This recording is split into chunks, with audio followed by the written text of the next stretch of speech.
Well, here we are again with my Porsche 996 up on the ramp, and I'm back at Paul's Car Welding here in Milton Keynes, having more work done on my exhaust. Now, I don't know if you saw my last video, but basically I had the seams done on the car's silencers, and we found in one of the silencers was a big chunk of catalytic converter, so one of my cats had gone. So what I've done is bought some catalytic converters online.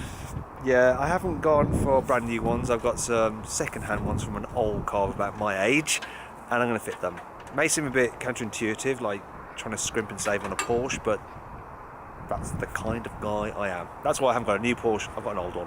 In fact, the cheapest one you could buy, the 996.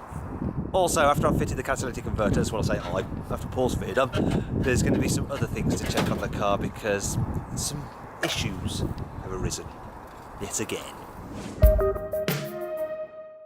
So Paul, it's only like been a month since you were last removing parts of my exhaust. Yeah, I mean it's fresh under here, like someone's just taken it off long ago. Oh, That's not so bad, it's moved. I think that's actually going to come out. oh my God. I know. After how many years? 20 years? What's it, 99? Yeah. So yeah. And they're not exactly good quality bolts, are they? No. Bit of luck. Hope everything else That goes is the smoothly. only one that will come out. Really? I guarantee it, almost. So Paul has removed the silencers and has unbolted the cats, but they are left dangling, as you can see here, look. Dangling by a thread. Well, actually, they're oxygen sensors, which we're now just going to unclip. And we found out how to unclip them by going on the internet. Good old internet. It has all the answers you could ever need.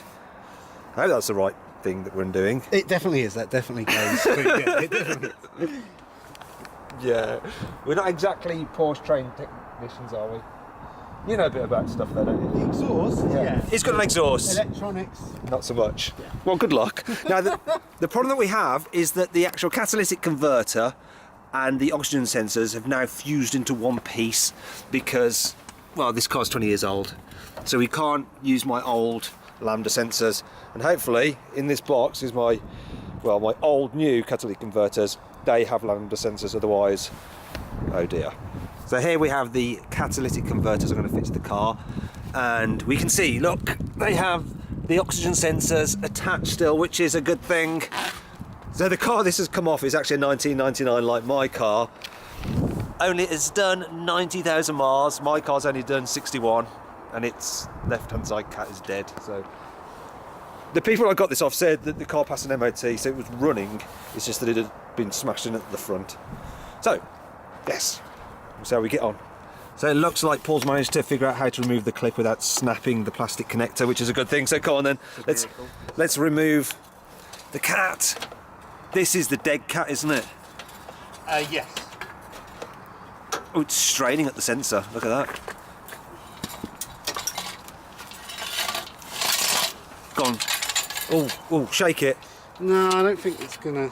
I can hear bits move. Oh, that's the No, clamp. it's the. Nah. Is there any cat left in it? This side there is. You won't be able to see the other I mean, side. it would have been on that end that it had. Can you see in there? Anyway, I doubt it. Not unless you can see around corners.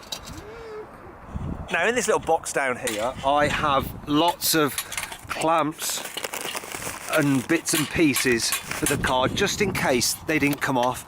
So Paul's trying to remove a clamp there, making him work at it, because if he can remove it, I can send this one back that I bought, and it's going to save me about 50 quid in total. So come on, Paul, hammer away. That's it. Come on, get them off. Get them off. Yes, that's 25 quid right there. That is.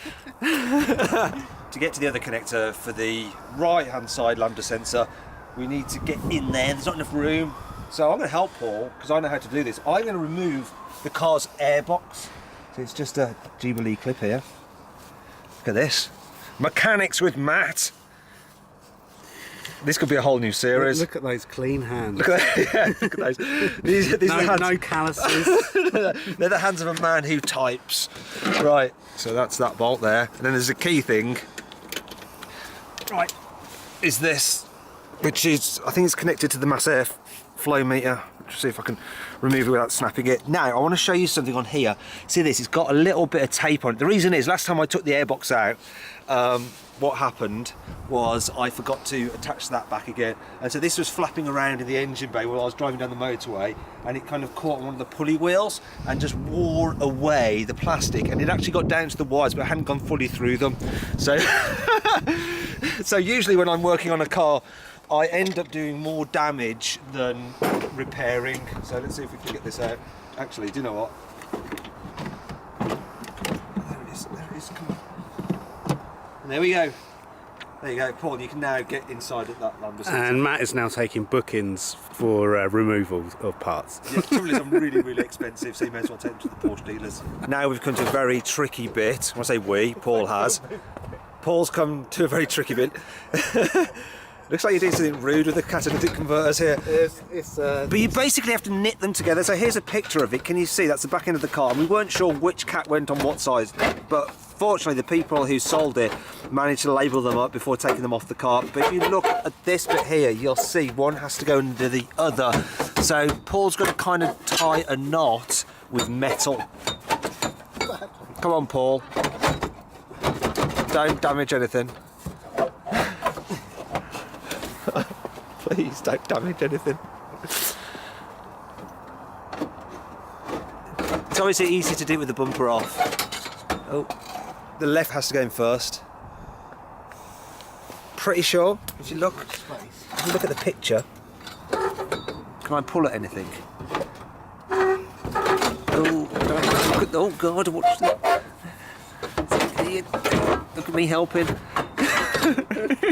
Oh, thanks. Yes! There you go. You done it. We got there. So one part I'm absolutely having to replace is the old catalytic to header gaskets. So these are the old ones, and these are the new ones I've had to buy. Look, shiny, shiny. Fortunately, they only cost me about 50 a piece. So things have moved pretty fast. I just went into the house to just check on a few videos and stuff, and when I came out a few minutes later, Paul had fitted the cat and connected everything back up again. Now, last time I had the silencers off the car, a lot of people in the comments actually said, why don't you just start it without the silencers? So we're going to do that now. So go on, Paul, start it up. Right, we've had the car connected up to Paul's van for a wee while, so hopefully it'll start now. Go on, give it a go. Thank God. Give it some revs.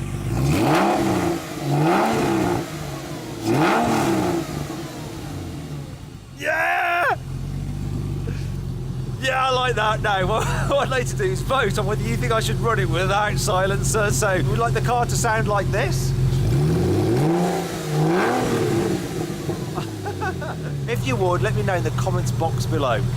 Now, all of this was going rather too well, but we have finally encountered a rather annoying problem. And this problem has resulted in us having to use the new clamps because those ones don't quite fit. And the reason they don't fit is, well, what's happening is the exhaust isn't matching up to the cat pipe. When we took them off, it was perfect. But the new cat doesn't seem, when I say new, the new old cat, which is off an old car, which is the same reg as mine, so it should be exactly the same, because it's a Carrera 2 3.4, 1999, just like mine, should meet up, and they're not. There's a big gap. Well, there should be a gap. Oh. But it does look a lot better than it did. So Panic over. We might be all right. So when I said that it's just... Well, it was nowhere near before I did it up, and now it's kind of looks pretty straight. So could we get away with using the old clamps again? Well, have a look at it. Okay, the old clamp. I'm going to have to let go of your old clamp. I'm sorry. No, that's 25 quid. Well, the good news is that Paul has managed to use the old clamp on the other catalytic converter, so saved me some money, 25 quid. Bravo. Well, the replacement cats have been fitted, the exhausts are back on, car's started with another jump, and it all seems to be working just fine. Now the final thing we're going to do on the car is spray all the bushings at the front with this silicone spray, because I think one of them has dried out slightly since I had them fitted, the polyurethane bushes, and so whenever I go over a speed hump I get this creaking sound. So hopefully this might cure it. If not, I'm just going to have to live with it. Get to it, Paul.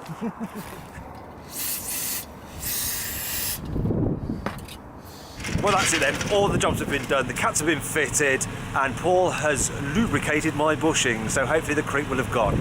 Now, I won't know for sure until I drive it home, but I'll let you know in the comments box below, so have a look to see if that fix worked. Anyway, thanks for watching. Right, and rather than to comment to let you know whether the silicone on the bushing worked, I thought I'd tell you direct, because no, it hasn't. And now there's another problem with my car as well, and I'm having to take it to the garage yet again. And to find out more about that, make sure you subscribe to the channel by hitting the button below and turn your notifications on so you're alerted when we make a new upload. And if you click diagonal down there, you can watch another story about my Porsche 911, and over there to go to carwow.com to see how much you can save on a new car.